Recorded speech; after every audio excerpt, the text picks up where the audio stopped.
exploit them, they mistreat them, and they take away their rights.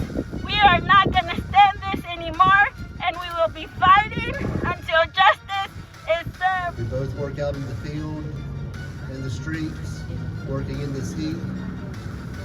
Every year it's getting hotter and hotter. We do deserve protection from the heat, because without water, none of us would be here. Mi esposo ha sufrido los daños del calor. Hemos sufrido los abusos de los contratistas que no quieren dar break, que no quieren darles permiso para ir al baño. E incluso este año acaba de fallecer un muchacho, precisamente por la negligencia de un contratista. Somos trabajadores de campo, ¿verdad? Pero también necesitamos también el break. El break, por decir, de las 10 de la mañana y el break de las 3 de la tarde. ¿Por qué? Porque con el break consumimos algo, ¿verdad? Los líquidos, el agua y todo lo que podemos consumir, ¿no?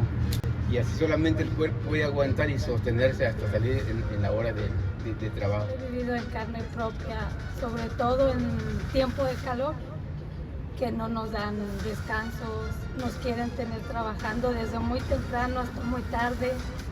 Y yo pienso que merecemos que nos traten como seres humanos, no como unos animales, porque no lo somos.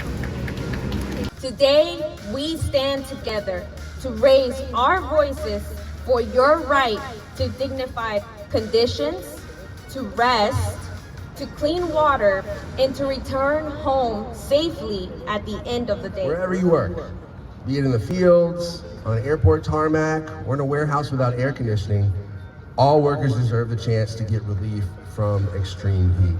No one should die because their employer failed to do what is necessary to save their life from known and preventable hazards like extreme heat. And it is the duty of the Department of Labor to see to it that never happens. There are no workplace health and safety rules that specifically protect workers from heat in our state. North Carolina has dozens of rules governing other hazards in the industry, such as tractors and certain chemicals.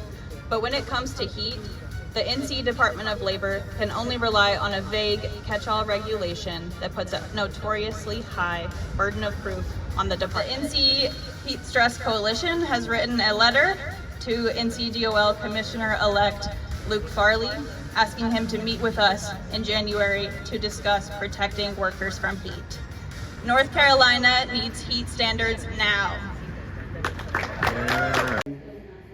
We walk across the hot blacktop, going plane to plane, concourse to concourse in the hot sun, and nobody cares that it's hot out there for us.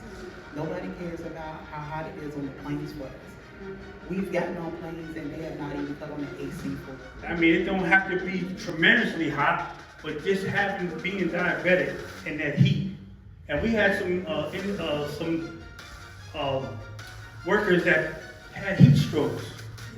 We had one that passed away from heat stroke.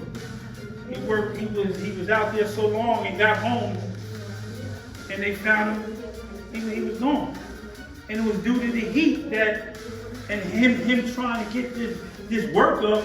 He humping like a mule, and not realizing that, you know, he was tearing his body up because he was trying to get what they want, but they wasn't really looking out where he's at. I don't think they take consideration of that the people with health conditions. It ain't just diabetes, high blood pressure, and heat. That's not a good mix. It is imperative that the state and the federal government pass common sense legislation to protect us.